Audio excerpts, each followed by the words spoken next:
considering I don't like it, but it's one of the better ones that I've had, I'm giving that a 4.7 out of 10.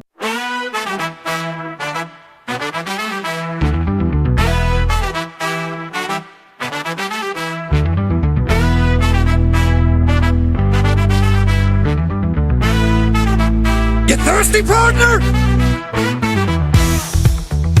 Hello, welcome back to the Thirsty Foreman channel. Hope you're enjoying the content. If you are, please like and subscribe to the channel. Lets me know you're enjoying the content, or hopefully help that algorithm over time. So we've in the morning we went for a bit of a walk, doing some mushroom hunting and mushroom spotting. Definitely not any of the magic kind, anyways. But yeah, so we've done our mushroom hunting, and we are now we've now arrived at the pub. So for a bit of recuperation. So you get a bit to eat, bit of drink. Just to recover from the walk. So we are in Lyndhurst at the Lamb's Inn. So yeah, the Lamb's Inn, Nomansland. So in the New Forest. Gonna go check it out, see what pints they've got, see what grub they've got, and see what it's like there. See you on the other side.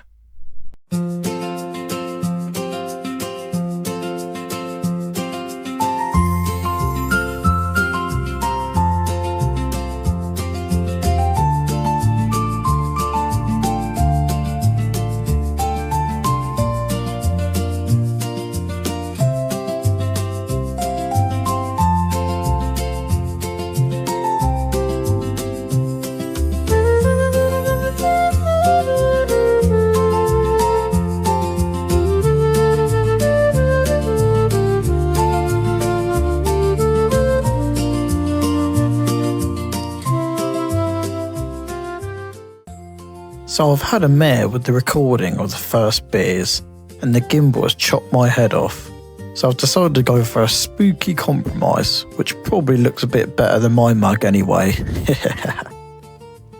Right, so I'm on pint 1 of the day. So yeah, I did start this right from the top, but I absolutely accidentally buggered up the recording. So when I thought I was recording my initial first take, it actually wasn't doing it. So we decided that I've got to do it again. So, but anyway, this is what point 1 of the day. I'm on the I think it's trying to remember the name of it now. So it's Hoppy Pale Ale, 3.4%, and it's done by the the name of the beer is Calypso. And it's done by the brewery Hopback Brewery. Hoppy Pale Ale. Initial first thoughts. Well, my initial first thoughts were it's a nice, good golden colour, got a nice head to it. Let's give it a go and give you my thoughts on it. Cheers.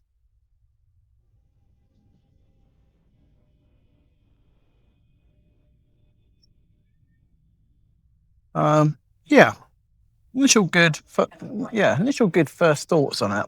It's nice and light. It's hoppy as well, so it makes for good, easy drinking.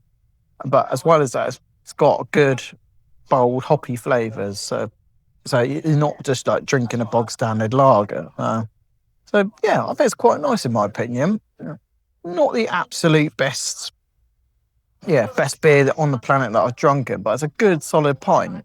So what's my thoughts and opinions on that? So my thoughts and opinions on that, I'm going to give that a good solid, it's a good solid, 6.7 when it comes to this, when it comes to the hoppy pale ale.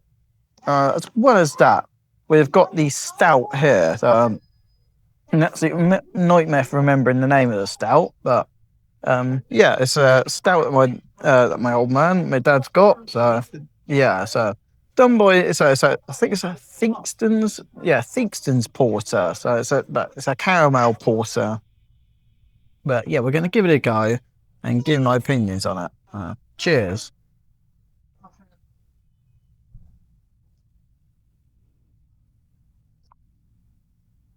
And immediately you can smell the caramel, and when you taste it, that's the first thing that hits you immediately is that the taste of caramel. So for me, it's not my cup of tea, I must say. I think, I'm not sure if it's just porters that I'm just struggling to get into in comparison to stout. Yeah, comparison to stouts. I do like some of my stouts, but just porters are not it for me, I think. But it's one of the better porters that I've had. So opinions. I'm going to be giving that, considering I don't like it, but it's one of the better ones that I've had. I'm giving that a 4.7 out of 10. So in a second, we're going to move on to the food menu, guide you through the food, and I'm going to show you what I've picked and then what I've eaten. After the reviews, we can see that the Calypso squeezes into the top half of the beer rankings. Portgeist unfortunately languishes in the bottom half of the rankings table, but still above some of those unfavourable pints at the Basingstoke Beer Festival, and well clear of most of those budget supermarket tipples. Moving on to the food, there was a rather large menu. This consisted of some interesting looking starters, before moving on to the classic mains. Following this, there were some chef specials and sides, but what really interested me the most was what was on page 3. Oi oi! There were some cracking looking burgers there, but what also interested me most was what was on those smoked boards, especially as we were told by the waitress that they have their very own smoker in the kitchen. Therefore I had to try the beef brisket, which came with the fries, slaw and Boston beans. On page 4 there was also a selection of sandwiches, baguettes and salads. We also decided to sample the onion rings, or what they described as onion bracelets.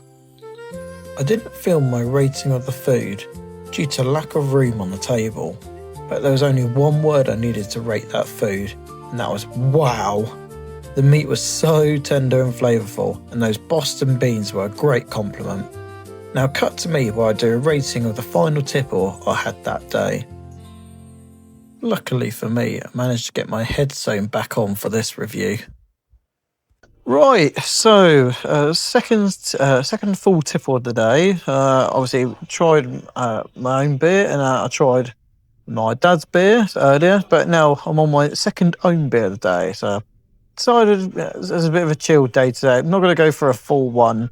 I just wanted a half instead. So I thought I'm just going to have a half of Asahi. I did toss and turn whether I go for Asahi or Guinness, but possibly you may be a bit sick of me reviewing Guinness, so we're going for an Asahi to review instead.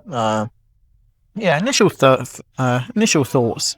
There's a little bit of a struggle in the pour, whether that's a barmaid error with the initial first pour not being that great, and had to do a few different pours, or maybe issues with the taps.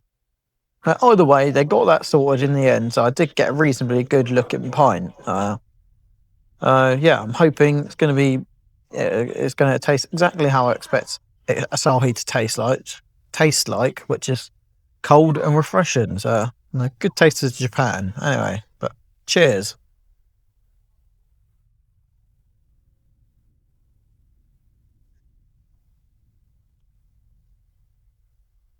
Yeah, exactly how I expect Asahi to be. Cold, crisp, refreshing. Tasty. Not much more to say other than that. So, how would I give that? That's going to be how I'd rate most Asahi. So, I think my thoughts on that is going to be a good solid 7.8 out of 10. So that's my thoughts on the Asahi. Cheers. Looking at the score table, that Asahi sneaks into the top 10 rankings on my beer table. Now cut back to me back at base, where I give my final feelings at my time at the Lamb's Inn. So now this is the next day. I'm just going to go and do a bit of an outro now of my time at the Lamb's Inn. Would have done it on the same day, but if I'm just being brutally honest with you, I got home after my absolute feast and some beer. I just crashed out and couldn't be bothered to do it. So here I am, just being brutally honest with you, and that's my reason for doing it the next day. Anyway, back to the review. When it comes to the drinks, I found the Asahi to be a good 7.8 rating, plus the hoppy pale ale that I had be a 6.7, and then the caramel stout to be a 4.7. So when I go through and tot these up according to my notes, I've got that down as being an average of 6.4, and then due to the quantity of beers being available, I did give that a 0.5 boost, to then give that a final rating of 6.9 on the beer. But one note to mention, although the actual quantity was good in terms of availability, I thought the actual range, I think the actual range could be a lot better. So I think there was a lot of like common lagers that I thought were not that great. So I think you had your Foster's, Carlsberg in there. So, and then that meant they took up some of the space for some maybe quirky, more crafty and crafty beers. Craft beers anyway. Yes. So that was my thoughts on the drinks. Moving on then to the food. Honestly, in terms of food, I think that was the best pub food I've ever had. I'm struggling to think of better pub food that I've had. That brisket absolutely melted in the mouth, and that gravy that came with it. Oh my God. And the pit beans as well. And the chips were really nice as well. So I'm really struggling to criticise anything with that. I didn't like the coleslaw, but that's my problem. Yeah, there wasn't actually anything wrong with the coleslaw. So I speak to my parents who I was with at the time, and they ate the coleslaw and they liked coleslaw, and they said, yeah, it's good, nothing wrong with that at all. So yeah, therefore I can't fault it at all. And if I can't fault it, it surely has to be a 10 out of 10. So that's what I'm going to give it for the food.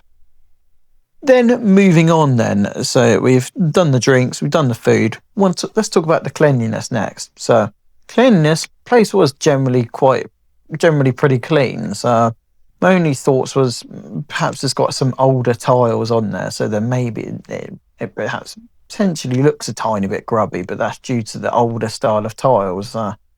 And then there's maybe a few markings on the floor, which I think is very old, and potentially even from actual cleaning itself, it could be just where it's just smear marks from like the mops or something like that. So it may not be anything at all, but just due to some like markings where, if I'm being brutally honest, that's me just nitpicking. If I'm going there for a session at the pub, I'm not going to notice, and I'm not going to complain about that stuff at all. But just due to those markings, I gave that an 8.5 out of 10 on the cleanliness front. As I wanted to also comment before I moved on, that the glasses, pumps, and all of that sort of stuff, and obviously plates when it comes to the food, all of that, no dramas, no issues at all. But yeah, that's just my thoughts on the cleanliness. Then moving on, in the end, I'm moving to the vibes. So the vibes, so it's compared to some of the other pubs and places that I've done in previous videos, it's got a obviously very different vibe to it. We're in the middle of the New Forest, in the country. Yeah, so in the country, so where it's going to be obviously not going to be the types of people that go in there are not going to be sort of maybe your loud boisterous 20-something blokes that come in there. Yeah, maybe just looking to get on the drinks and maybe a bit tipsy, but it's maybe more of your potentially older folk and maybe families that go there just wanting a chill drink and maybe something to eat. But overall, I thought it was quite good. It was nice, chilled vibes, good clientele, and they did let dogs in there as well. So that I quite liked. So there's plenty of dogs there, and and I thought that was really quite sweet. But in terms of the vibes, because it's maybe, I don't know, not kind of my sort of thing where I like to go to a packed bar or a packed boozer, where the drinks are flowing and maybe people have had quite a few to drink and they're a bit merry. So That's just my thoughts anyway. Maybe for someone that likes it very, very quiet and just on the down low, this is the perfect place for you to go. But as a result, I gave the vibes in an 8.3. So once we take into account all the factors that I've measured up, I've got an overall average of 8.4 out of 10. So if we look on the leaderboard now that I just quickly jotted up, we can see that this is very high up on the table. And I think this reflects how well the pub did. It is a good, solid pub. So if you're looking for a good bite to eat there, absolutely tip top. Couldn't recommend anywhere else. If you're in the local area and you're wanting a bite to eat in the New Forest, absolutely superb. I forgot to mention as well the brisket that I had. There was smokers apparently in the kitchen that the bar staff talked to us about as we were eating. So therefore, I think that reflected in the food being much, much better and really good, top quality. So yeah. Then I think the final thoughts for me is like ways to improve. As for me, I think the beer needs to improve. I think as some okay average options, like if obviously there was Guinness there, so was tempted to do a Guinness review, but I don't know how sick of you some people are of me just doing Guinness reviews after Guinness reviews. I wanted to try something a little bit different for the channel. But yeah, if they maybe take out things such as just left just one of Foster's or Carlsberg's for the common muck that like to drink that sweat. Yeah, I may get a bit of hate for that, but yeah, just keep one of those options and replace that with a good craft beer, good local one. So, for example, I know Vibrant Forest is a local New Forest brewery, so that does look very good pale ales, such as I think it's Pupa, I think it is. If they went down there and really supported local breweries such as your Vibrant Forest and maybe Unity Brewery that I've reviewed in the past, if they go and review some of these local breweries instead of your common standard lagers, I think that would really take the pub to the next level, and I'm getting to really special marks if they took on board some of that feedback. But yeah, that's just my thoughts and opinions of the pub. Let me know what you think in the comments. Have you been to the New Forest yourself? And if you have you been to this pub specifically, the Lamb's Inn? And if you have, let me know. Do you agree with do you agree with my thoughts and opinions, or do you think maybe you think of a little bit different? So maybe you tried some different food and different drink and come to some different conclusions to me. Or if you've been to the New Forest, maybe give me a shout. Have I missed a potentially better pub? Or one that you want me to check out, or I don't know, just an infamous pub. Anyway, that may be quite good to just check out. Yeah, it'd be good to get your thoughts and opinions as always. I love your feedback. When it comes to the videos, I'm obviously still learning as I'm doing the videos, still making mistakes such as not remembering this mic, which is annoying to me. But anyway, it's rambling on. Anyway, thank you for the video, and give us a like, smash that subscribe button as well, and put the bell on to notify you when I do make the videos. But got nothing else to say other than that. Thank you very much. Cheerio.